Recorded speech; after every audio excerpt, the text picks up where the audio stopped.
ന്യൂനപക്ഷ സ്കോളർഷിപ്പ് വെട്ടിക്കുറച്ചതിൽ വ്യക്തമായ വിശദീകരണം നൽകാതെ സർക്കാർ.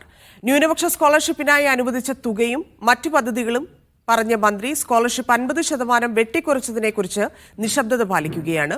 ന്യൂനപക്ഷ സ്കോളർഷിപ്പ് വെട്ടിക്കുറച്ചതിൽ സർക്കാരിനെ വിമർശിച്ച് ദീപിക പത്രത്തിൽ മുഖപ്രസംഗം. ചില്ലിക്കാശും തട്ടിയെടുത്ത് ദുർബലരെ വീഴ്ത്തരുതെന്നാണ് മുഖപ്രസംഗത്തിൽ പറയുന്നത്. പൊതുഭരണ വകുപ്പ് ജനുവരി 16 പുറത്തിറക്കിയ 165/2025 ഉത്തരവാണിത്. ന്യൂനപക്ഷ വകുപ്പ് ഭരണാനുമതി നൽകി പദ്ധതികളുടെ തുക 50% പുതുക്കിയ ഭരണാനുമതി ഉത്തരവെന്ന് ഇതിൽ വ്യക്തമാക്കിയിട്ടുണ്ട്. ജോസഫ് മുണ്ടശ്ശേരി സ്കോളർഷിപ്പ് അടക്കം 50% ഫണ്ട് വെട്ടിക്കുറച്ച 9 പദ്ധതികളുടെ പേരും കുറച്ച തുകയും വ്യക്തമായി ഉത്തരവിൽ പറയുന്നു. മീഡിയ വൺ പുറത്തുവിട്ട ഈ വാർത്തയുടെ വിശദീകരണവുമായി ന്യൂനപക്ഷ വകുപ്പ് മന്ത്രി വി അബ്ദുറഹ്മാൻ പുറത്തിറക്കിയ വാർത്താക്കുറിപ്പിൽ പക്ഷേ ഈ ഉത്തരവിനെക്കുറിച്ചോ ഫണ്ട് വെട്ടിക്കുറച്ചതിനെപ്പറ്റിയോ ഒന്നും മിണ്ടുന്നില്ല. പകരം ഈ സാമ്പത്തിക വർഷം 24.45 കോടി രൂപ വകയിരുത്തിയിട്ടുണ്ടെന്ന് മാത്രമാണ് പറയുന്നത്.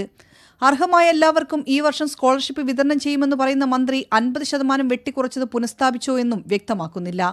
പ്രതിപക്ഷ നേതാവും ചില മാധ്യമങ്ങളും തെറ്റിദ്ധാരണ പരത്തുകയാണ് എന്ന ആരോപണം ഉന്നയിക്കുകയും ചെയ്യുന്നുണ്ട് മന്ത്രി.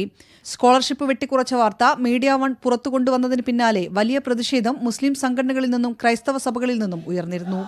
ന്യൂനപക്ഷ സ്കോളർഷിപ്പ് വെട്ടിക്കുറച്ചതിൽ സർക്കാരിനെ വിമർശിച്ച് ദീപിക പത്രം മുഖപ്രസംഗവും എഴുതി. സ്കോളർഷിപ്പും പദ്ധതികളും വെട്ടിക്കുറച്ചതിലൂടെ സർക്കാർ ന്യൂനപക്ഷങ്ങൾക്കും ദളിതർക്കും മുന്നറിയിപ്പ് കൊടുത്ത പ്രതീതിയാണെന്നും വിമർശനമുണ്ട്. സാമ്പത്തിക പ്രതിസന്ധിയുണ്ടെങ്കിൽ ദൂർത്തും പൊങ്ങച്ച സദസ്സുകളും ഒഴിവാക്കണം.